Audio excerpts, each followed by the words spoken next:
अब शुरू होने जा रहा है देश का सबसे बड़ा मुकदमा, आपकी अदालत, रजत शर्मा के साथ।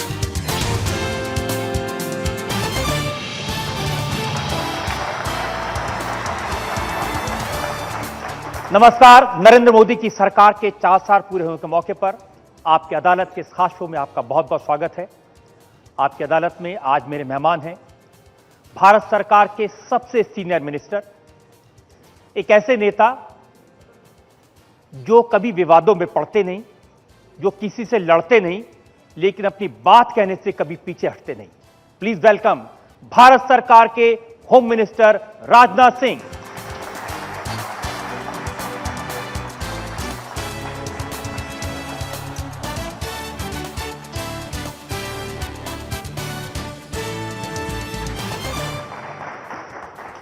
और इससे पहले कि आपकी अदालत में आज का मुकदमा शुरू करें, हम इल्जामात और सवालात का सिलसिला शुरू करें भारत के होम मिनिस्टर राजनाथ सिंह के साथ। एक नजर राजनाथ सिंह के पिछले 4 साल के काम पर।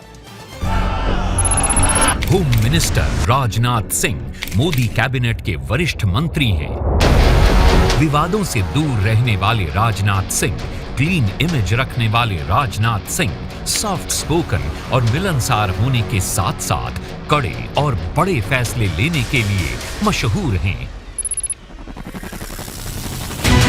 पहले यूपी के शिक्षा मंत्री, फिर मुख्यमंत्री के तौर पर राजनाथ सिंह के कामकाज को आज भी याद किया जाता है।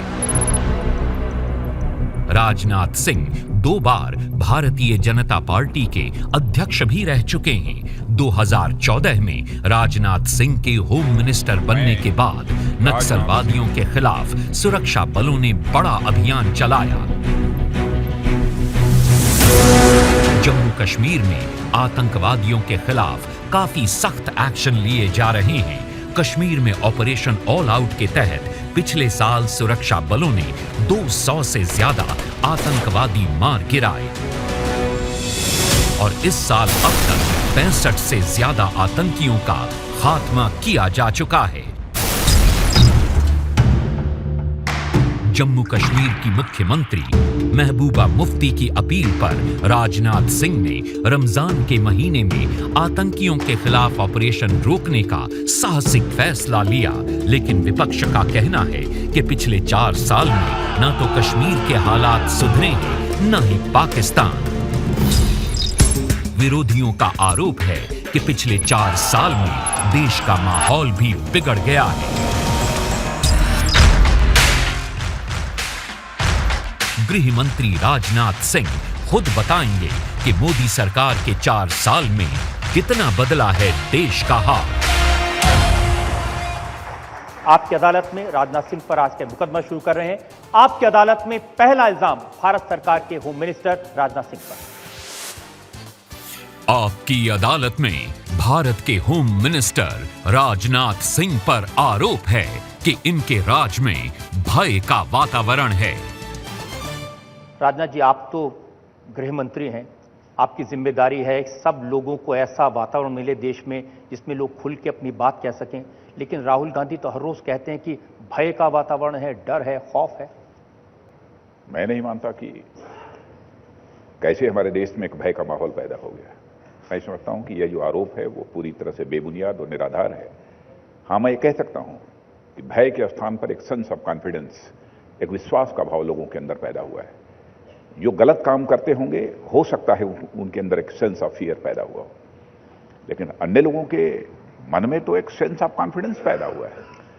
और देश जितनी तेजी के साथ इस समय आगे बढ़ रहा है, रजत जी आप भी जानते हैं कि भारत की प्रतिष्ठा अंतर्राष्ट्रीय जगत में बढ़ी है। इतना ही नहीं, आर्थिक मोर्चे पर भी भारत तेजी के साथ आगे बढ़ रहा है।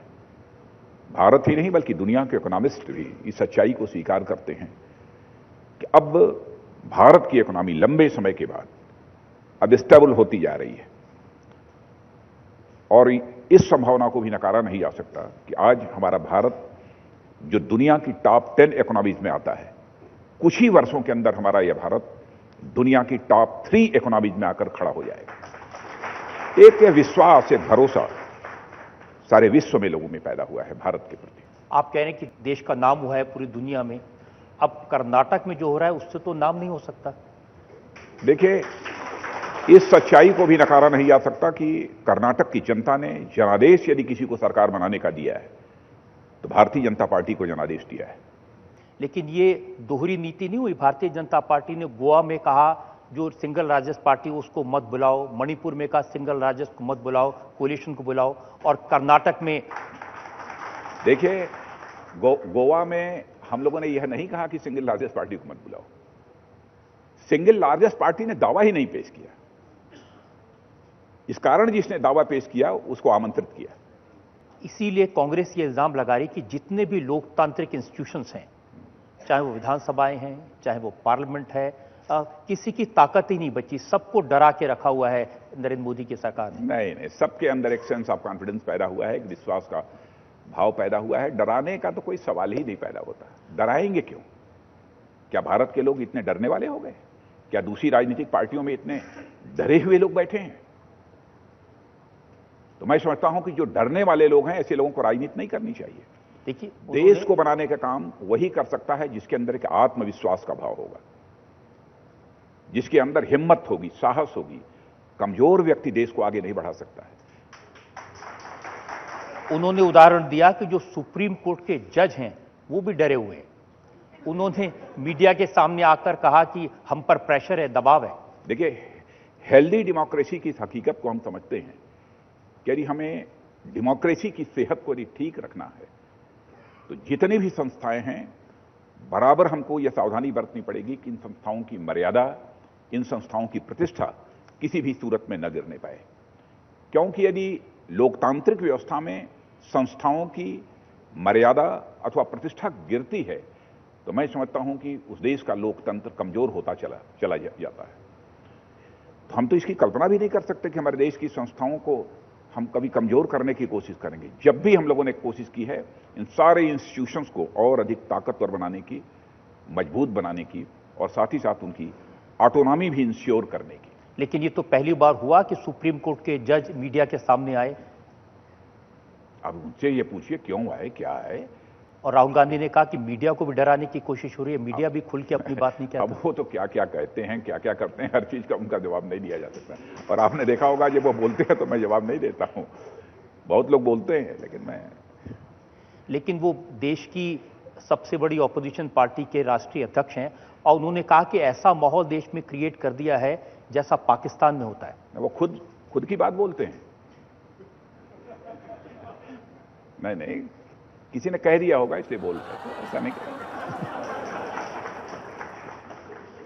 लेकिन वो तो आपकी पार्टी के बारे में कहते हैं, सारे मंत्री भी डरे रहते हैं, सारे एमपी भी डरे रहते हैं, कोई बोलता ही नहीं है। अरे मैं आपको डरा हुआ दिखाई दे रहा हूं। जनता में कुछ लोग हैं जिनके सवाल मेरे पास, और मैं ये रजत जी स्पष्ट कर देना चाहता हूं, डरता वही है जो कमजोर होता है। डरता वही है जो कहीं कोई गलत काम करता है। नहीं तो जो गलत काम नहीं करेगा, जो कमजोर नहीं होगा, डरेगा क्या। जब 4 साल पहले आपकी अदालत में नरेंद्र मोदी आए थे तो मैंने उनसे पूछा था कि जब आप प्रधानमंत्री बनेंगे तो क्या कुछ लोगों को डरना पड़ेगा? तो उन्होंने कहा था कि सब पर वही अधिकार होंगे जो मेरे पास होंगे, लेकिन जो आपने बात कही, जो लोग गलत काम करेंगे उनको तो डर के रहना पड़ेगा। बिल्कुल रहना पड़ेगा, यह हकीकत है। लेकिन जो कांग्रेस के नेताओं का इल्जाम है वो अलग है। उन्होंने कहा कि लोकतांत्रिक संस्थाओं को डर के रहना पड़ता है, सुप्रीम कोर्ट को डर के रहना पड़ता है, एमपीज को डर के रहना पड़ता है, मीडिया को डर के रहना पड़ता है। पूरे देश में बड़ा खौफ का माहौल है। अब जैसे लोकतांत्रिक संस्थाओं को डर कर रहना पड़ता है, तो कल जो जजमेंट कर्नाटक के संबंध में आया है वो जजमेंट आता? मैं इस सवाल का जवाब चाहता हूं। जो जजमेंट आया है, गवर्नर ने कहा था कि 15 दिनों के अंदर श्री येदियुरप्पा अपने बहुमत को सिद्ध करें, लेकिन कोर्ट ने यह कहा कि नहीं, विद इन 24 आवर आपको अपनी मेजॉरिटी प्रूफ करनी है हाउस के फ्लोर पर। यदि दहशत होती तो क्या इस प्रकार का जजमेंट आता? हर्षवर्धन यहाँ ऑडियंस में जिनका सवाल मेरे पास में है, हर्षवर्धन त्रिपाठी। भारतीय जनता पार्टी सरकार बनाती थी और हमने देखा है कि 13 दिन की सरकार गिरी, 1 वोट से सरकार गिरती थी, सिंगल लार्जेस्ट पे बनाते थे। अभी आप बिना, कई बार होता है कि आपके पास बहुत कम विधायक होते हैं फिर भी आपकी सरकार बन जाती है। इतनी खूबसूरत कला विकसित करने की कोई खास वजह है या ये लोकतंत्र की मजबूती का संकेत है? यह कोई कला नहीं है, एक कला नहीं है, ये हमारी केंद्र की सरकार के प्रति लोगों के अंदर एक विश्वास ये पैदा हुआ है कि यह सरकार देश के लिए कुछ कर रही है और यह सरकार देश के लिए भविष्य में भी कुछ कर सकती है। तो यह सवाल तो उन लोगों से पूछा जाना चाहिए कि जो कि भारतीय जनता पार्टी के साथ आकर जुड़ते हैं और ये कहते हैं कि भारतीय जनता पार्टी की लीडरशिप में ही एक स्टेबल गवर्नमेंट हमारे राज्य में बन सकती है, और बिना स्टेबल गवर्नमेंट बने हम राज्य का जैसा डेवलपमेंट करना चाहते हैं वह संभव नहीं होगा। आकर लोग जुड़ते हैं, इन कारणों से जुड़ते हैं। प्रेशर बिल्डअप करके किसी को साथ लाने की कोशिश की जाती हो, मैं समझता हूं कि ऐसा नहीं होता होगा। सोशल मीडिया में एक मजाक आजकल चल रहा है कि अमित शाह गनीमत है कि विदेशों में नहीं जाते, नहीं तो 2-4 और कंट्रीज में नरेंद्र मोदी की सरकार बना लेते। नहीं, दूसरे देश की राजनीति पे हम हस्तक्षेप करना कतई पसंद नहीं है हमारी भारतीय जनता पार्टी, नहीं करेंगे कभी। लेकिन ये राज क्या है कि जिस राज्य में जाते हैं कांग्रेस साफ हो जाती है, अब थोड़े से राज्यों में बची है। नहीं, देखिए, हमारे राष्ट्रीय अध्यक्ष का जहां तक सवाल है, उनके अंदर एक ऑर्गेनाइजिंग स्किल है, संगठनात्मक की कुशलता है और जी तोड़ परिश्रम करते हैं, कामयाबी हासिल होती है। राहुल गांधी ने एक अपने ट्विटर पर एक कविता लिखी है। उन्होंने लिखा कि पहले ललित फिर माल्या, अब नीरव हुआ फरार, कहां है देश का चौकीदार, खामोशी का राज जानने जनता हुई बेकार। वाह, आज पहली बार मैं समझा कि वो कविता भी लिखते। नहीं, उन्होंने नहीं लिखी हुई।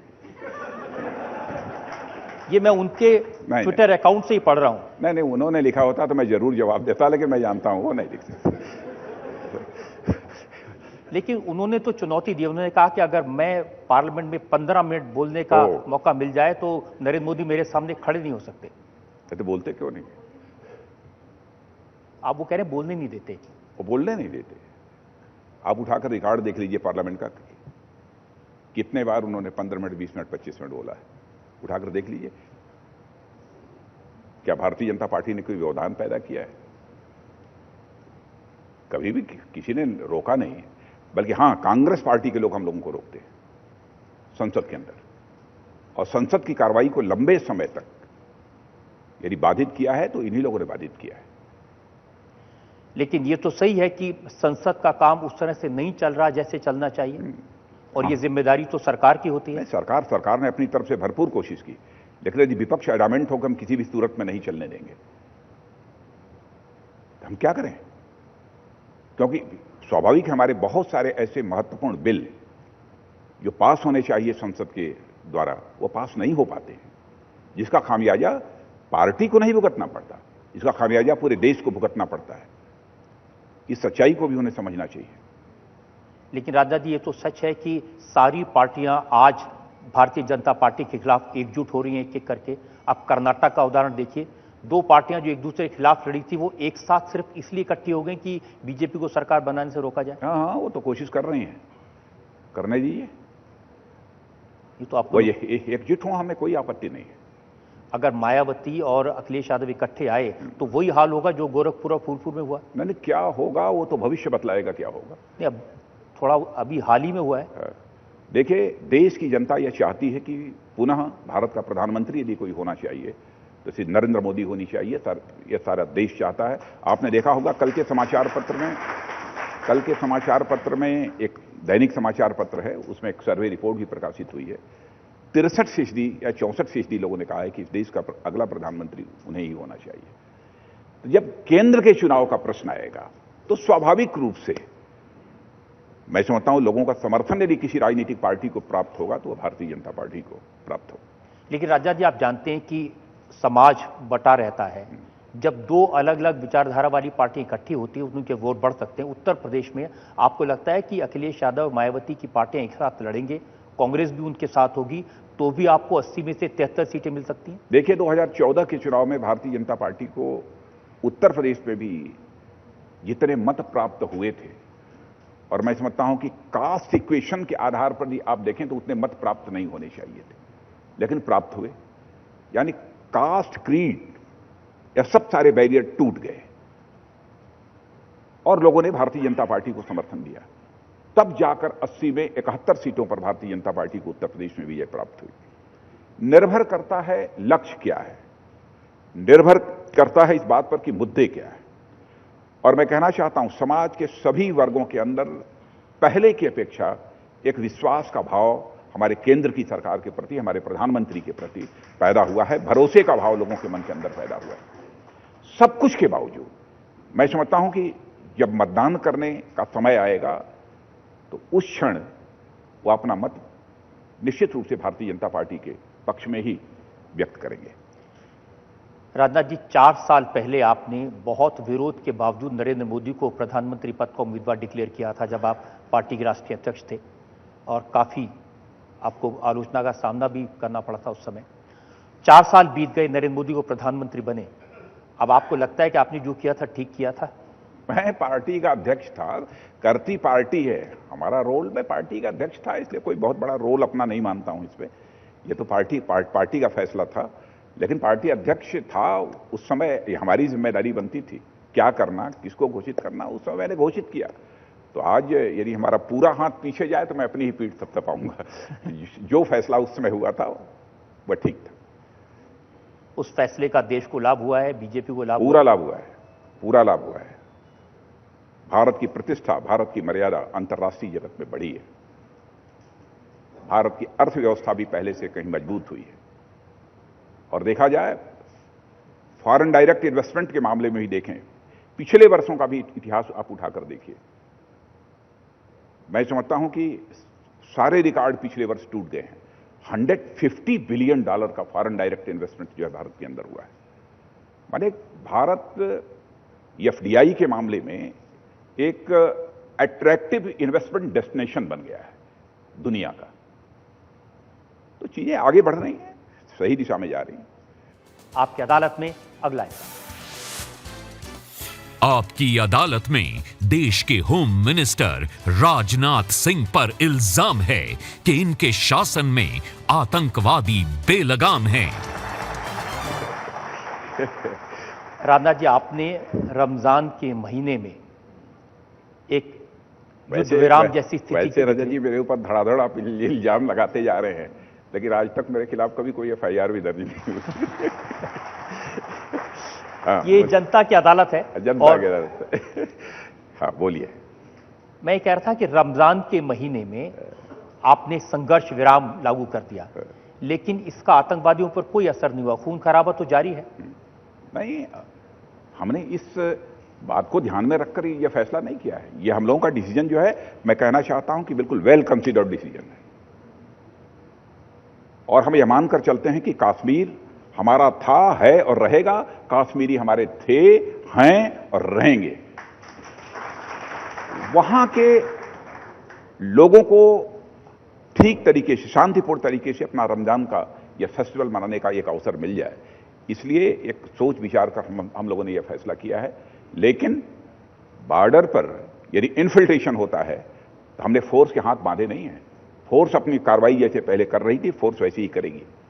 हां, हम अपनी तरफ से इनिशिएटिव कोई नहीं लेंगे ऑपरेशन का, लेकिन यदि जानकारी प्राप्त होती है, टेररिस्ट यदि कोई अटैक करते हैं, तो पहले जैसे कार्रवाई होती थी वैसे ही कार्रवाई होगी। राजनाथ जी, मैंने लश्कर-ए-तैयबा का बयान देखा है। उन्होंने कहा कि भारत सरकार कुछ भी कर ले, हम सुरक्षा बलों पर हमले जारी रखेंगे। तो जारी रखें, तो देख लें उसका क्या अंजाम होता है। जो पहले होता रहा वही होगा।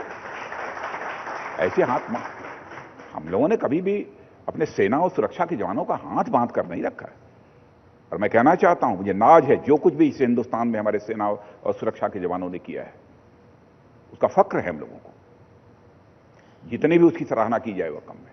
लेकिन हमने तो तस्वीरें देखी हैं, हमारे सेना के जवान हाथ बांध के चलते जा रहे हैं, उनके हाथ में मशीनें हैं, उनके हाथ में गन है, और लोग उनको पत्थर मार रहे हैं, कोई उनका हेलमेट छीन रहा है, कोई उनको थप्पड़ मार रहा है। देखिए, आपने देखा होगा कि देश के दूसरे भागों में, भारत में ही नहीं बल्कि दुनिया के दूसरे देशों में, कहीं पर यदि कोई लॉ एंड ऑर्डर की सिचुएशन यदि खड़ी होती है, तो हमारे सिक्योरिटी फोर्सेज भी जहां आवश्यक होता है वो पेशेंस का परिचय देते हैं।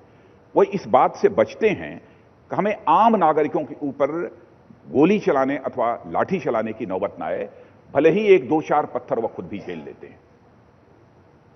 इस पेशेंस का परिचय वो देते। देखने में अच्छा नहीं लगता। नहीं, अच्छा न लगा। मैं कहता हूं कि अब कई स्थानों पर नहीं देखा है आपने, मैं कहता जो बिल्कुल पीसफुल स्टेट्स माने जाते हैं, वहां पर भी इश्यूज को लेकर जो डिमॉन्स्ट्रेशन चली होते हैं, तो क्या वहां पर जो हमारे सिक्योरिटी फोर्सेस के ऊपर कुछ अराजक तत्व इस प्रकार के पत्थर फेंक देना या कुछ कर देना नहीं हरकत करते हैं? लेकिन वह सूझबूझ का परिचय देते हैं हमारे सिक्योरिटी फोर्सेस के जवान। जहां तक हो सकता है अवॉइड करने की कोशिश करते हैं। लगता है उनको कि अब आगे इसको अवॉइड करना संभव नहीं है, तो उसके बाद जो भी कार्रवाई करनी चाहिए सिक्योरिटी फोर्सेस के लोग कार्रवाई करते हैं। माने जो कुछ भी हुआ है कश्मीर में, ये अपने में एक रिकॉर्ड है। लगभग 350 आतंकवादी एक साल के अंदर मारे गए हैं, ये अपने में एक रिकॉर्ड है। ये आपकी बात सही है कि बड़ी संख्या में आतंकवादी मारे गए। सेना अपना ऑपरेशन कर रही थी, और जिस समय सेना ऑपरेशन कर रही थी आपने कहा रमजान का महीना है, जरा रुक जाइए। हां, बहुत सोच विचार कर, और मैं यह स्पष्ट कर देना चाहता हूं, किसी के कहने पर नहीं किया है।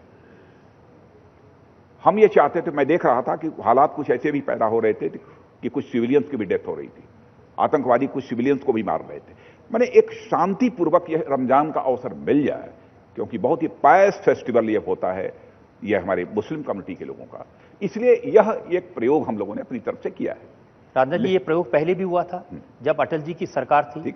दिसंबर 2000 से लेकर मई 2001 तक संघर्ष विराम किया गया था, और उसमें 712 हमले हुए थे सुरक्षा बलों के। उसके बावजूद आपने ये फैसला किया? मैं यह स्पष्ट कर देना चाहता हूं कि यदि हमारे सुरक्षा बलों पर हमले होंगे तो हमारे सुरक्षा बल, हमारे सेना के जवान हाथ बांध कर नहीं बैठेंगे। दो टूक शब्दों में कहना चाहता हूं। और जो यह एक मैसेज देने की कोशिश की गई है इस बीच कि एकदम बिल्कुल सेना और सुरक्षा के जवानों का हम लोगों ने हाथ बांध दिया, ऐसा नहीं हुआ है, बिल्कुल नहीं है। लोग कहते हैं कि आतंकवाद का तो कोई धर्म नहीं होता, तो उसका रमजान से या रामनवमी से क्या मतलब हो सकता है?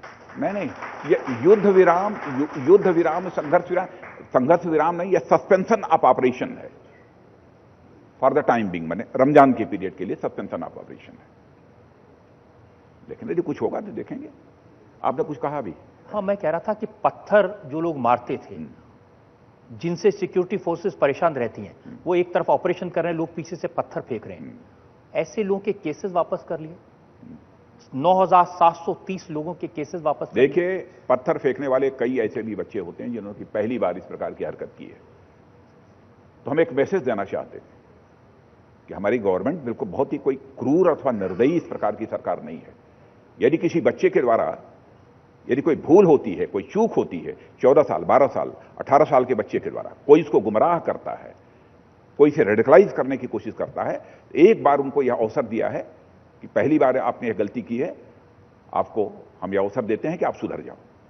उसका असर अपने देश की जनता के साथ यह करना, मैं समझता हूं कि यह कोई भूल नहीं है, कोई बड़ी चूक नहीं है। आता जी, उसका असर क्या हुआ है? स्कूल के बच्चों की बस पर पत्थर फेंके, छोटे छोटे बच्चों की चीख आज भी कान में सुनाई देती है। देखिए, स्कूल के बसेस पर भी पत्थर फेंके, इसमें कहीं दो राय नहीं। जो फेंके उनमें जिनकी गिरफ्तारी होनी चाहिए, उनकी गिरफ्तारी भी हुई है। पी चिदम्बरम का तो ये कहना है कि ये भारत सरकार ने जो बाहें चढ़ा चढ़ाकर आतंकवादियों के खिलाफ ऑपरेशन का एक फैसला किया और फिर बाद में विड्रॉ किया, इसकी वजह से सारी मुसीबत पैदा। देखिए, वो अभी देश के गृह मंत्री रहे हैं, मैं नहीं कहना चाहूंगा उस समय भी क्या हालात थे और आज भी क्या हालात हैं, कोई देख सकता है इसे अच्छी तरह। और मैं एक्चुअली इस तुलनात्मक सारे बहस में मैं पढ़ना भी नहीं चाहता हूं, लेकिन इंटरनल सिक्योरिटी के इस फ्रंट पर भी आप देखें तो मैं कह सकता हूं कि पहले से कहीं बहुत अधिक बेहतर हालात इस हिंदुस्तान के हुए हैं। आप देखिए, जो माओवादी उग्रवादी हैं, बड़ी संख्या में माओवादी उग्रवादी न्यूट्रलाइज किए गए हैं। माओवाद से जो प्रभावित क्षेत्र हैं उनमें डेवलपमेंट का काम भी पहले के कंपैरिजन में बहुत ही तेजी के साथ चल रहा है। सभी इस हकीकत को स्वीकार करते हैं। अब माओवाद के फ्रंट पर भी इस सरकार को काफी हद तक कामयाबी मिली है। नॉर्थ ईस्ट के उग्रवाद को यदि हम देखें तो मैं कह सकता हूं विश्वास के साथ कि नॉर्थ ईस्ट में भी उग्रवाद में लगभग मोर देन 75% का जो इंप्रूवमेंट हुआ है। माओवाद के बारे में दावे तो बड़े बड़े किए गए, लेकिन दावे नहीं किए गए, जो हकीकत है वही कही गई, और कोई से वेरीफाई करना चाहता है तो वेरीफाई कर सकता है। लेकिन छुटकारा कब मिलेगा? प्रयत्न जारी है, और लंबे समय से यह संकट जो इस देश में बना हुआ है, अब हम लोग इससे देश को जल्दी छुटकारा दिलाना चाहते हैं और उसी दिशा में हम प्रयत्नशील हैं। मैंने तो रिपोर्ट्स पढ़ी, जो सरगना है माओवादियों के, नक्सलवादियों के, उनके पास करोड़ों रुपए की संपत्ति है। हाँ, तो अपना एनआईए भी कार्रवाई कर रही है, एनआईए भी कार्रवाई कर रही है, और पहली बार एनआईए ने यह कार्रवाई इस प्रकार की प्रारंभ की है। और इतना ही नहीं, बड़े सरगना मारे भी गए। लेकिन कुछ जानकारी आप आपकी अदालत में जनता को दे सकते हैं कि कैसी संपत्ति मिली, क्या क्या मिला उनके पास से? नहीं, पूरी इस प्रकार की जानकारी जो एनआईए जिसका इन्वेस्टिगेशन कर रही है, मैं उसको सार्वजनिक रूप से नहीं बोल सकता। लेकिन ये तो सच है कि वो लेकिन लोग, इतना कह सकता हूं कि कार्रवाई एनआईए कर रही है। लेकिन ये तो बता सकते हैं कि उनके जो बच्चे हैं, परिवार वाले हैं, वो बड़े सुख सुविधाओं के साथ रह रहे हैं। इसमें कहीं दो राय नहीं है। यह नक्सलवादी आदिवासियों के और गरीबों के सेंटिमेंट को एक्सप्लॉइट करते हैं और उनका मिसयूज करते हैं, और खुद भी ये करोड़पति बने बैठे हुए हैं। इनके बच्चे देश के अच्छे से अच्छे जो हमारे स्कूल्स हैं, कॉलेजेस हैं, यूनिवर्सिटीज हैं, वहां पढ़ रहे हैं। दुनिया के दूसरे देशों में भी अपने बच्चों को पढ़ने को भेजते हैं। लेकिन जहां पर आदिवासी और गरीब रहते हैं, उन क्षेत्रों का डेवलपमेंट करने से ये रोकते हैं, और उसका विरोध करने के लिए बराबर उन आदिवासियों को, गरीबों को भी यह उकसाने का भी काम करते हैं। यही बात हमने कश्मीर के जो सेपरेटिस्ट हैं उनके बारे में सुनी। तो क्यों नहीं सरकार ये खबरें, ये बातें जनता को बताए ताकि एक पब्लिक ओपिनियन बने? ये तो मैं समझता हूं कई बार मैं बोल चुका हूं, कई बार बोल चुका हूं, और केवल इस अदालत में बोल रहा हूं ऐसा नहीं है। आपने देखा होगा, इसके पहले भी मेरा स्टेटमेंट, अभी तो 6-7 दिन पहले ही ये स्टेटमेंट आया है। जब ऐसे स्टेटमेंट देते हैं तो महबूबा मुफ्ती नाराज नहीं हो जाती हैं? क्या देखिए, किसी के नाराजगी और खुशी का ये प्रश्न नहीं है। जो भी कंट्री के इंटरेस्ट में होगा वो हम करेंगे। चिदम्बरम का बयान यह है कि ये जो सारी प्रॉब्लम है इसलिए है कि ये पीडीपी और बीजेपी की बेमेल सरकार है। इनका आपस में कोई तालमेल नहीं है, विचारधारा एक नहीं है, सोच एक नहीं है, इनका सपोर्ट बेस एक नहीं है। मैं पूछना चाहता हूं कि जो 90 से यह उग्रवाद प्रारंभ हुआ, किसकी सरकार थी? उस समय तो हालात बद से बदतर हो गए थे। सर्वाधिक सिविलियंस की कैजुअलिटी जो हुई थी तो उस समय हुई थी। किसकी सरकार थी? इस सवाल का मैं जवाब चाहता हूं। क्या हमारी सरकार थी उस समय? लेकिन उन्होंने कहा कि इस समय जो कश्मीर में हालात हैं, इतने खराब हालत कभी नहीं रही। नहीं, आप उठाकर आंकड़े देख लीजिए रजत जी, क्योंकि बहुत झूठ बोलने का मैं आदी नहीं हूं। लेकिन आप ये बता, और मेरी बात यदि गलत हो तो आप मुझे फिर रिंग बैक करके आप मुझे बतला दीजिएगा, टेलीफोन करके बतला दीजिएगा कि राजनाथ सिंह आपका गलत है। मैं सार्वजनिक रूप से क्षमा मांग लूंगा। लेकिन आप जनता को ये बता सकते हैं कि कश्मीर में हालात कैसे हैं? क्या ऐसे हैं जैसा विरोधी दल पार्लियामेंट में बताते हैं, पब्लिकली बताते हैं, या फिर? इतना ही कहूंगा, कश्मीर में हालात हमारी अपेक्षाओं के अनुरूप नहीं है। कश्मीर के हालात को हम बेहतर बनाना चाहते हैं, और यह भी मैं बतलाना चाहता हूं कि चाहे जो कुछ भी होगा, कश्मीर के हालात बेहतर होकर रहे हैं। जी, कश्मीर पर पूछना चाहते हैं आप कुछ? एक कर। कश्मीर एक ऐसा विषय है जो लोगों के बहुत दिल के करीब है, बहुत लोगों के मन में चिंता रहती है और तरह तरह की रिपोर्ट्स आती है। मेरा नाम विंग कमांडर बख्शी है। मैं आपकी बात से बिल्कुल सहमत हूं कि हमारी फौजें अब बहुत मुस्तैदी से हमलावर का सामना कर रही हैं और आतंकवादी बड़े नंबर में मारे जा रहे हैं, बहुत बिल्कुल ठीक है। पर एक बात मेरे को हैरानगी है और उसका मैं जवाब चाहता हूं कि क्यों हमने ऐसी नीति बनाई है जिसमें हम कहते हैं कि पहले हम हमला नहीं करेंगे, हम हमला करने के बाद उचित कार्रवाई करेंगे। उसमें क्या होता है, सरप्राइज एलिमेंट अटैकर के पास होता है, इनिशिएटिव उसके पास होता है, हमारे कई सैनिक मारे जाते हैं, हमारे शहीद होते हैं, सिविलियंस हलाक होते हैं, और अगर 4-5 आतंकवादी मारे जाते हैं वो पाकिस्तान के लिए तो बड़ा सस्ता पड़ता है। मैं ये कहना चाहता हूं, पीओके हमारा है, हमने कहा है हमारा है, हमारे में करेज ऑफ कन्विक्शन होना चाहिए कि हमारे देश में अगर जहां पे पाकिस्तानी सेना के ठिकाने हैं वो लॉन्च कर रहे हैं अटैकर को और या आतंकवादी को, हम क्यों नहीं उनको नेस्तनाबूद करते जो हमने 1.5 साल पहले एक सर्जिकल स्ट्राइक में किया था। उनका तो कहना है कि पीओके पर हमला करके मिला लीजिए, वो हमारा है एरिया, पाकिस्तान पे हमला करने को नहीं कह रहा मैं। में सवाल पूछे प्लीज। हाँ, आपकी बात सुन ली। Thank you. रजत जी, इस समय जो भी फैसला हम लोगों ने किया है ये सस्पेंशन ऑफ ऑपरेशन का, मैंने पहले भी बताया कि बहुत ही हमारा वेल कंसीडर्ड ये डिसीजन है और एकदम पूरी तरह से हमने अपने सेना के और सुरक्षा के जवानों का हाथ बांध नहीं रखा है। होता यह था पहले कि जब ऑपरेशन शुरू होता था तो बहुत सारे सिविलियंस की भी उसमें कैजुअलिटीज हो जाती थी। उसको रोकने के लिए कि रमजान का महीना ये बहुत ही पायस फेस्टिवल है, बहुत पवित्र उनका त्योहार है, इसमें सभी वहां के नागरिक, क्योंकि कश्मीर के नागरिक भी हमारे ही हैं, हमारे ही देशवासी हैं, तो हम लोगों ने यह फैसला किया कि ऐसे हालात कम से कम रमजान के दौरान पैदा न हो, इस कारण हम लोगों ने यह फैसला किया है। आप कश्मीर से रिलेटेड कुछ पूछना चाहती हैं? हाँ, अब उनको दे दीजिए माइक। हाँ जी, आपने बहुत सही कहा कि वो कश्मीर के जो नागरिक हैं वो भी भारत के ही नागरिक हैं और उनके खिलाफ सरकार कोई बर्बरतापूर्ण कार्यवाही नहीं करना चाहती।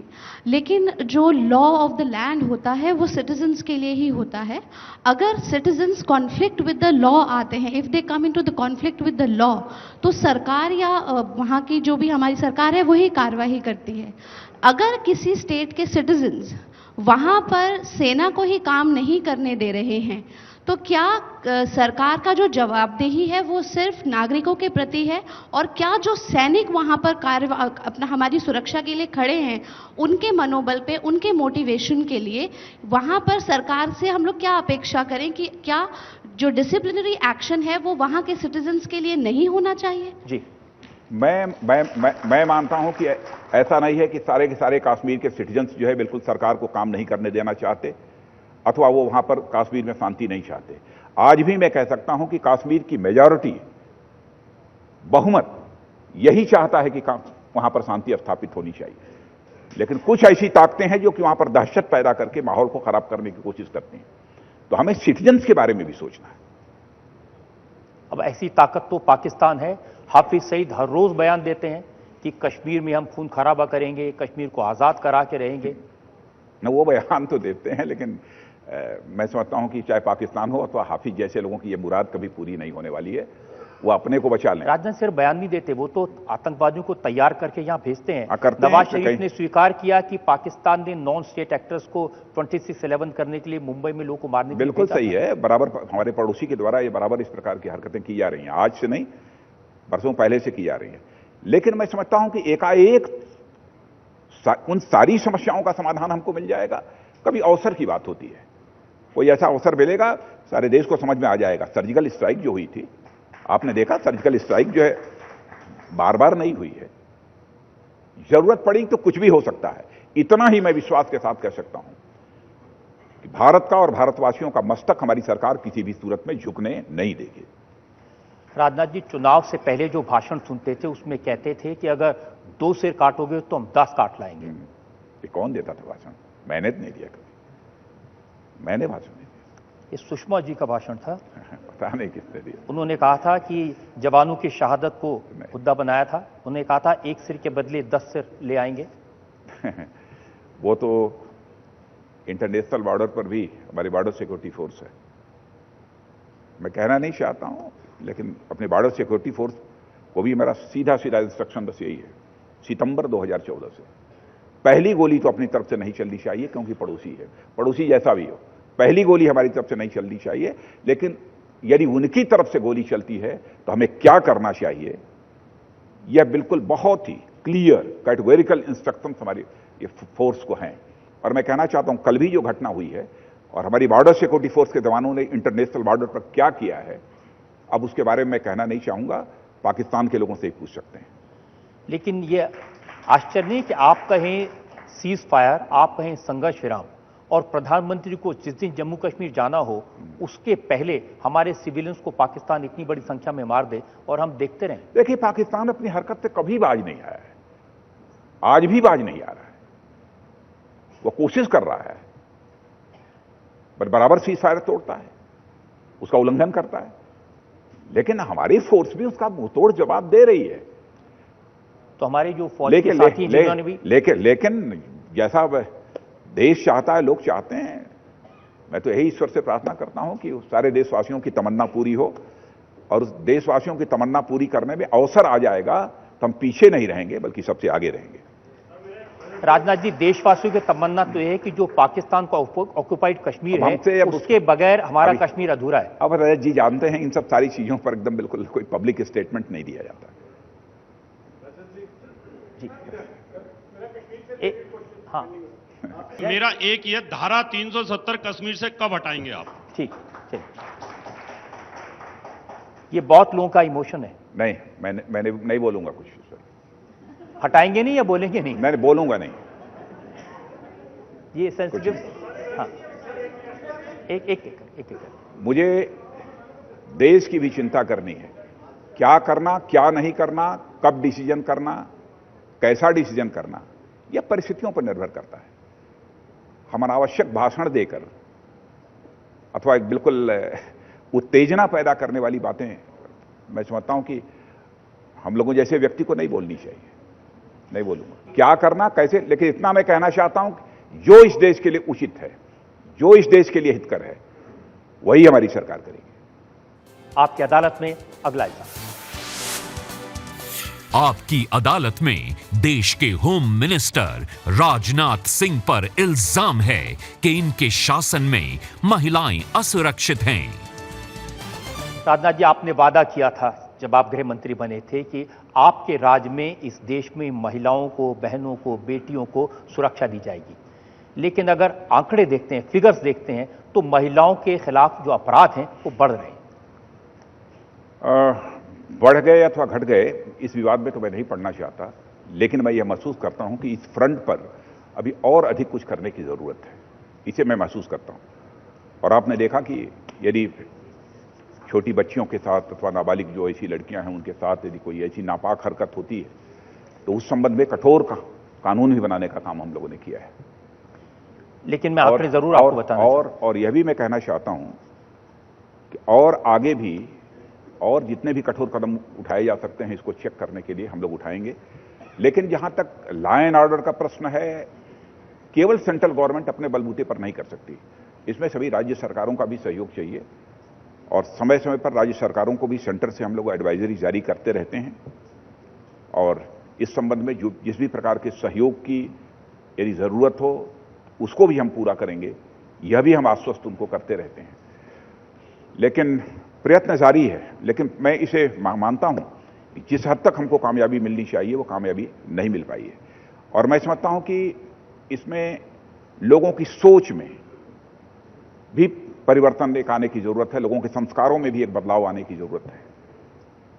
नेशनल क्राइम ब्यूरो के जो आंकड़े हैं वो मैं बताना चाहता हूं ताकि जनता को पता चले। 2016 में देश भर में महिलाओं के साथ बलात्कार के कुल 38,947 मामले सामने आए। इसका मतलब है औसतन 107 महिलाएं हर रोज बलात्कार शिकार हुई। मुझे लगता है हमारे देश के लिए इससे बड़ी शर्म की बात कोई नहीं। मेरे आंकड़ों को लेकर मैं कोई विवाद नहीं करना चाहता, लेकिन मैं पहले ही मैं बोल चुका हूं कि इस फ्रंट पर जो हमको कामयाबी मिलनी चाहिए वो नहीं मिल पाती है। और सेंट्रल गवर्नमेंट सीधे इसमें कोई कार्रवाई नहीं करती है। इसमें स्टेट गवर्नमेंट्स जो होती हैं वे ही इस संबंध में कार्रवाई करती हैं। लेकिन इसके लिए आवश्यक है कि सभी राज्य सरकारें अपनी अपनी पुलिस को और अधिक मॉडर्नाइज करें और अधिक उसे मजबूत बनाएं और साथ ही साथ लीगल फ्रेमवर्क को जितना और अधिक मजबूत बनाया जा सकता है उसे वो मजबूत बनाने की दिशा में कदम उठाएं। हम लोगों ने इस काम को प्रारंभ किया है। लेकिन राजा जी, जहां भारतीय जनता पार्टी की सरकारें हैं, उन्नाव का केस हमने देखा, बीजेपी के एमएलए उन पर बलात्कार का आरोप लगा। जिस लड़की ने आरोप लगाया उसके पिता की हत्या हो गई, उसके पिता की मौत हो गई। नहीं, ये हो सकता है। मैं नहीं कहता हूं कि भारतीय जनता पार्टी में जो एमएलए है, जो पार्षद है, जो एकदम सारे हैं, सारे दूध के धुले हैं और बिल्कुल गंगा में स्नान कराने के बाद ही उनको हमने भारतीय जनता पार्टी में ज्वाइन कराया है, यह मैं कोई दावा नहीं करना चाहता। हमारे यहां भी हो सकते हैं गलत। जो गलत होंगे, यदि गलती करेंगे, अपराध करेंगे तो दंडित होंगे। मामले की सीबीआई जांच चल रही है। और जो कठुआ में हुआ, कठुआ में 8 साल की बच्ची के साथ जो घिनौनी हरकत हुई, पूरी दुनिया में भारत की बदनामी हो रही। दूसरे हमारे सेंट्रल गवर्नमेंट का कैसा रोल रहा? जो लोग उसको इशू बनाने वाले थे वो कहीं ना कहीं बीजेपी से विचारधारा से जुड़े हुए लोग थे। मैं कहता हूं कि हो सकता है, बट कुछ ऐसे भी आंदोलन होते हैं इसमें कांग्रेस हो, भाजपा हो, अपने को मानते हैं लोग, लेकिन साथ साथ खड़े हो जाते हैं स्थानीय स्तर पर। लेकिन ऐसा नहीं है कि उसे पार्टी का डिसीजन नहीं माना जाना चाहिए। न्यूयॉर्क टाइम्स में एक आर्टिकल लिखा। उन्होंने लिखा कि जब महिलाओं और अल्पसंख्यकों को राष्ट्रवादी और सांप्रदायिक ताकतों का सामना करना पड़ता है तो मोदी जी अपनी आवाज खो देते हैं, क्योंकि ऐसी ताकतें बीजेपी का आधार है। मैं समझता हूं कि आरोप पूरी तरह से बेबुनियाद है, निराधार है। मैं इससे सहमत नहीं हूं। लेकिन ये तो सच है कि 4 साल में कई ऐसी घटनाएं हुई जहां पर जो अल्पसंख्यक लोग हैं, जो मुस्लिम लोग हैं, उनको पिटाई गई, किसी को मार दिया गया। मैं इससे सहमत नहीं हुआ। आप, मैं चाहूंगा घटनाओं का आप बतलाइए मैं 2 घटनाएं, स्पेसिफिक कौन कौन से इंसिडेंट। गौरक्षा के नाम पर पहले पहलू खान और बाद में उमर खान, ये 2 तो जग जाहिर केस हैं। देखिए, जो भी घटनाएं हुई हैं, मैंने कहा ना कि राज्य सरकारों की जिम्मेदारी बनती है कि इसको नियंत्रित करें। यों ही 1-2 घटनाओं की जानकारी मिली, हम लोगों ने सारी राज्य सरकारों को आगाह किया और इस संबंध में जो कुछ भी एडवाइजरी के तहत कहा जा सकता है वह सब कुछ हम लोगों ने कहा और ये कहा कि इस संबंध में सख्त कार्रवाई की जानी चाहिए। हम तो यही कर सकते हैं, वो कर रहे हैं। राज्य सरकारों को भी अपनी भूमिका का निर्वाह करना होगा। लेकिन आप देश के होम मिनिस्टर हैं, जनता तो आपसे सवाल पूछेगी, और ऐसे राज्यों में जहां पर बीजेपी की सरकारें हैं वहां अगर ऐसी घटनाएं हों, यदि घटनाएं होती हैं तो बहुत ही दुर्भाग्यपूर्ण है।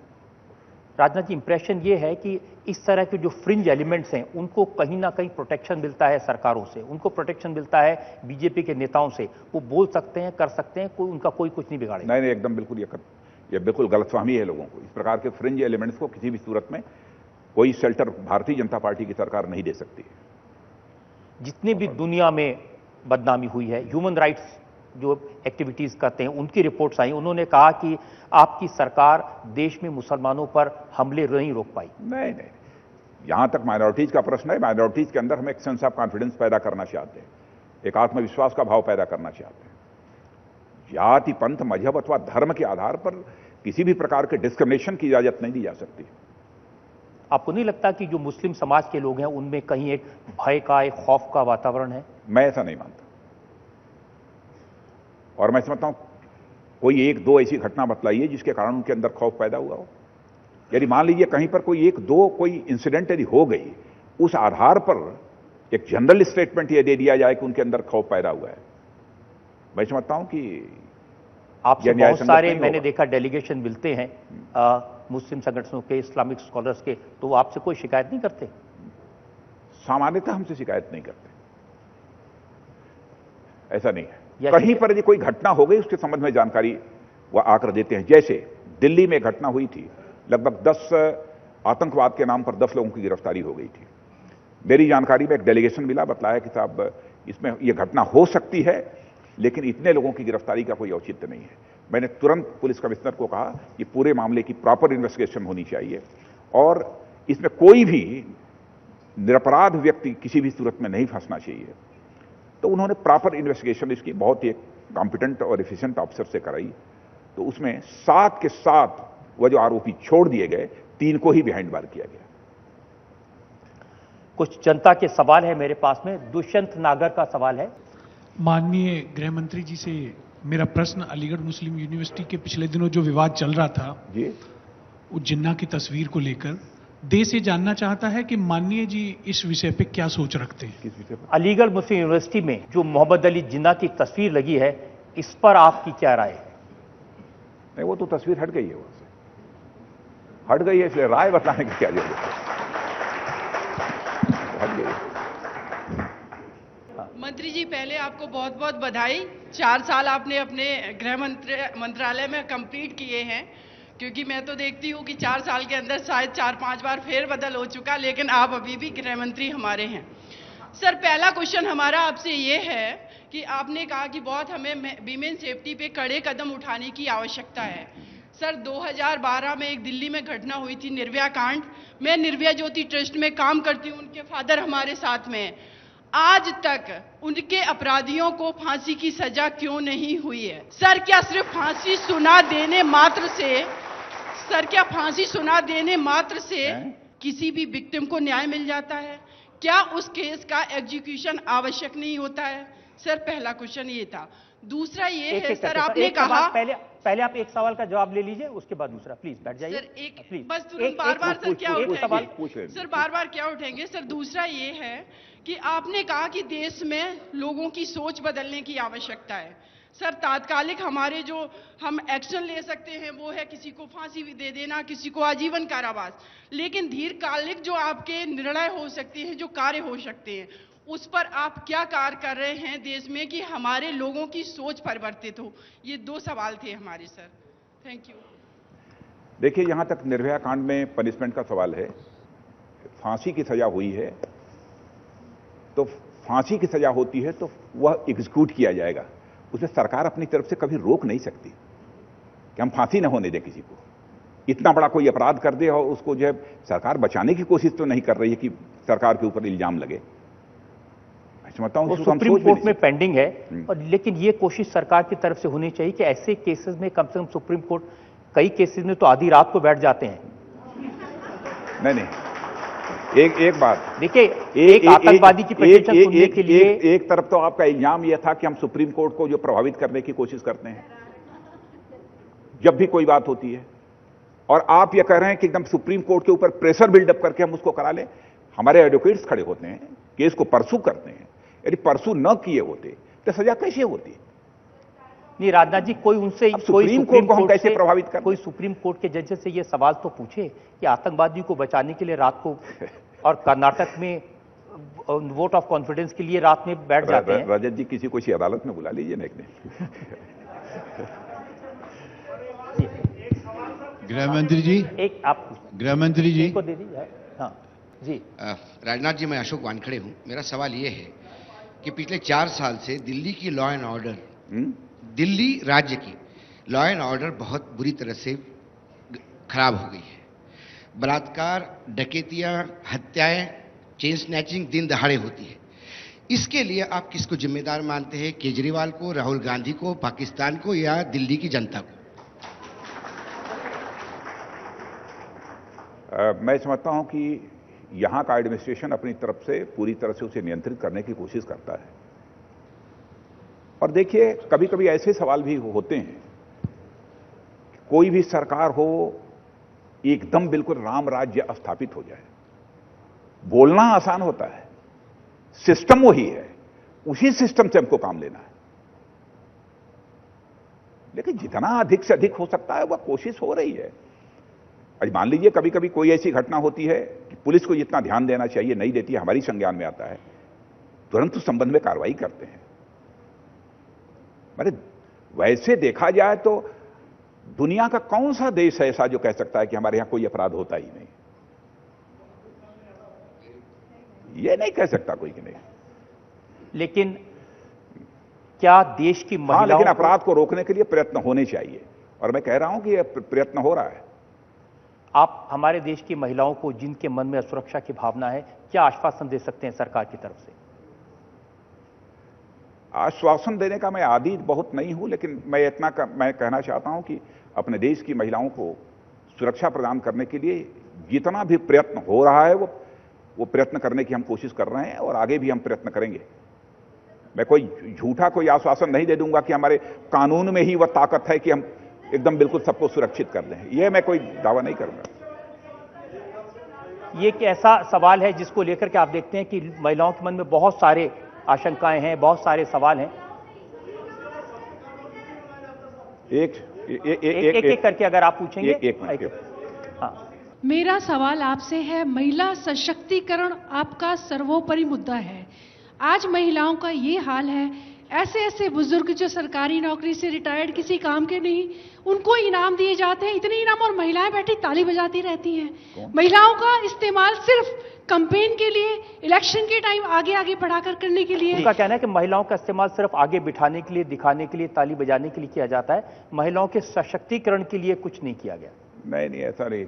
मैं समझता हूं कि हमारी सरकार भी है तो कोई भी सरकार हो, महिलाओं को 100 पीस नहीं मानती है। महिलाओं का सर्वाधिक सम्मान हमारे देश में होता है। हां, लेकिन उनके सशक्तिकरण के लिए बराबर प्रयत्न जारी है, और मैं समझता हूं सशक्तिकरण होगा। लेकिन यह सब कोई काम, ये कोई सरकार हो अथवा कोई हो, यह दावा नहीं कर सकता कि हम चुटकी बजा कर ये सब सारा काम कर देंगे। आप ये कह सकते हैं कि अगर किन महिलाओं के पास में, यहां जो लोग बैठे उनके पास कोई सुझाव है तो आपको उनका स्वागत है। कैसे सुझाव आप तक पहुंच सकते हैं? हमारे ईमेल पर, हमारी मिनिस्ट्री का भी ईमेल है, आप सीधे अपने सुझाव भेज सकते हैं। आपकी अदालत में अगला इल्जाम। आपकी अदालत में देश के होम मिनिस्टर राजनाथ सिंह पर आरोप है कि इनके शासन में किसान परेशान हैं। राजनाथ जी, आप किसान हैं, किसान आप पर बहुत भरोसा करते हैं, लेकिन हर रोज हम राहुल गांधी से सुनते हैं कि किसानों के ऊपर कर्जा है, किसानों के कर्जा माफ नहीं करना चाहती ये सरकार। देखिए, जहां तक कर्ज का सवाल है, चाहे कोई किसान हो अथवा कोई भी हो, अपना काम करने के लिए जब आवश्यकता होती है वह कर्ज लेता है, और आवश्यकता पड़ने पर जब कभी राज्य सरकारें महसूस करती हैं तो उनके कर्ज को माफ करती भी हैं। एक समय कांग्रेस के भी शासनकाल में हुआ था कि जब चुनाव का समय आया था, ठीक उसके 1 वर्ष पहले सारे देश के किसानों का जो है कर्ज उन्होंने माफ कर दिया था। लेकिन किसान होने के नाते मैं इस सच्चाई को समझता हूं कि कर्ज माफी या किसानों की समस्या का समाधान नहीं है। किसानों की समस्या का समाधान यह है, किसान जो कुछ भी पैदा करता है उस पैदावार की, उसके उपज की उचित कीमत उसे मिल जाए। और हमारे प्रधानमंत्री ने भी देशवासियों को, समस्त किसानों को आश्वस्त किया है कि हम 2022 आते आते हम ऐसे हालात पैदा करेंगे ताकि किसान जो भी लागत मूल्य है उसका 1.5 गुना उसे हासिल हो, यानी कम से कम 50% की प्रॉफिट हमारे किसानों को हो, यह फैसला किया है। लेकिन यह वादा तो आपने चुनाव के वक्त किया था, 4 साल हो गए, आज भी किसान को लागत का डबल तो नहीं मिल रहा है? नहीं, मैं कह सकता हूं कि लगभग कोई ऐसी उपज नहीं है जिसका कि 40%, 42%, 45% तक न पहुंच गया हो, लेकिन इसको और हम आगे बढ़ाने की कोशिश कर रहे हैं। जी हाँ, आप कुछ पूछना चाहते हैं? यहां दीजिए, किसान की बात पूछना चाहते हैं बहुत देर से। जी हाँ, मेरा कहना यह है, आज भी किसानों के बच्चे कंपनियों में 6-6 हजार की नौकरी करते हैं और 6 महीने में उनको ब्रेक दे दिया जाता है। इधर सिक्योरिटी गार्ड में 12 घंटे की ड्यूटी करते हैं गरीब किसानों के बच्चे, और 12 घंटे में 6,000-7,000 पर नौकरी करते हैं। मैं ये चाहता हूं, एक तो गरीब किसानों के बच्चों को रोजगार में आरक्षण दिया जाए। जब सब आरक्षण मांग रहे हैं तो किसान आरक्षण मांग रहा है, और इस देश का किसान कब कर्ज मुक्त होगा और कब खुशहाल होगा, सिर्फ इतना बता दें कि देश का किसान वो सदी कब आएगी जब इस देश के किसान का चेहरा खिलेगा। आज गेहूं बिल्कुल नहीं बिक रहा। सुनो रजत जी, आज गेहूं की खरीदारी में उत्तर प्रदेश में, हरियाणा में गेहूं का किसान परेशान है, गेहूं नहीं खरीदा जा रहा। सच्चाई करवा, सत्य कह रहा हूं मैं। अब खाली बात बनाते हैं ऐसे नहीं। हम 2019 में आपकी सरकार लामे और 2022 का बाद हमने 4,000 पूरा बहुमत आपको दिया। किसान को कहीं भी कोई समर्थन मूल्य नहीं मिल पा रहा। किसान आयोग का गठन नहीं हुआ, स्वामीनाथन आयोग की सिफारिश लागू नहीं हुई, यहां तक कि यह कहा गया था कि 60 वर्ष से ऊपर 5,000 की पेंशन देंगे, कोई पेंशन नहीं दी गई। आप अपनी बात का जवाब सुन लीजिए, प्लीज बैठ जाइए प्लीज। यह मैं दावा नहीं करना चाहता, किसानों के लिए हमने बहुत कर दिया, लेकिन यह है कि किसानों के लिए करने की कोशिश की है।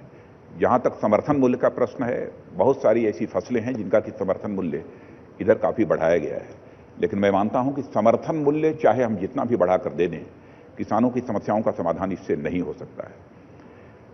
कृषि आधारित उद्योगों को भी हमको बढ़ावा देना पड़ेगा। जैसे इन्होंने कहा कि किसानों के बच्चों को रोजगार का जो अवसर मिलना चाहिए वह नहीं मिल पा रहा है, ये मैं स्वयं भी किसान हूं, मैं जानता हूं कि यह हकीकत है। यह जरूरत है इस बात की कि कृषि आधारित उद्योग भी इनको प्रमोट करने की जरूरत है, इनको विकसित करने की जरूरत है, ताकि अधिक से अधिक लोगों को इन उद्योगों में रोजगार हासिल हो सके। और मैं समझता हूं कि कृषि के साथ साथ कृषि आधारित उद्योगों को भी हम आगे बढ़ाने की कोशिश करते हैं, तो जहां तक किसानों के परिवार के लोगों को एक रोजगार का अवसर मिलेगा, वहीं पर किसानों की आमदनी भी बढ़ेगी। क्योंकि केवल फसल के आधार पर यदि हम किसान को धनवान बनाना चाहते हैं तो मैं समझता हूं कि यह स्वप्न कभी भी साकार नहीं हो पाएगा। कृषि आप ऐसे न करिए प्लीज, इतना मत करिए। कृषि आधारित उद्योगों को बढ़ावा देने की जरूरत है और इस दिशा में हमारी सरकार जो है आगे काम कर रही है। माननीय मंत्री जी, जो कि भाजपा में किसानों के सबसे बड़े नेता के रूप में जाने जाते हैं, प्रश्न ये है कि 2014 के मैनिफेस्टो में आप लोगों ने लिखित में यह वायदा किया था कि फसलों की लागत का 1.5 गुना मूल्य दिया जाएगा। यदि तभी से इसको देते तो 8 लाख करोड़ जो है ज्यादा किसान के जो है खाते में पहुंचता। ये 8 लाख करोड़ का नुकसान तो हो चुका। अब आप कह रहे हैं कि आने वाली खरीफ की फसल से देंगे जो अक्टूबर नवंबर में कटेगी, यानी चुनाव से 5-6 महीने पहले। तो इस वायदे को, और इसमें भी आपने स्पष्ट ये नहीं किया है कि क्या आप C2 कॉस्ट जो कॉम्प्रहेंसिव कॉस्ट होती है CACP के अनुसार उसका 1.5 गुना देंगे। ये आश्वासन स्पष्ट रूप से आप लोग क्यों नहीं देते हैं? आप तो जो मंत्री समूह बना है उसका भी आप अध्यक्ष हैं। तो लागत कैसे कैलकुलेट होगी? जी धन्यवाद। ऐसा है कि इनपुट कास्ट के आधार पर जो है ये हम लोगों ने कहा था कि उसका 1.5 गुना देंगे। लेकिन C2 का जो प्रश्न इन्होंने खड़ा किया है, ये बात सही है कि C2 पर अभी कंसिडरेशन कृषि मंत्रालय कर रहा है कि यदि इसको लागू करना तो कैसे लागू करना, ये कृषि मंत्रालय इस पर विचार कर रहा है। सामान्य रूप से माना जाता है कि एक बार कोई नेता चयनित हो जाता है तो वो जीवन पर्यंत बोझ बना रहता है। ये शब्द मैं इस्तेमाल कर रहा हूं जानबूझकर। अभी आज सुबह एक आशा की किरण दिखाई दी। आपने पूर्व मुख्यमंत्री के रूप में मिला हुआ लखनऊ का बंगला छोड़ दिया है। क्या राजनीतिक पार्टियां ये निर्णय नहीं ले सकती कि वे आगे चलकर इस प्रकार की सुविधाएं अपने लोगों को नहीं देंगी, न स्वीकार करेंगी?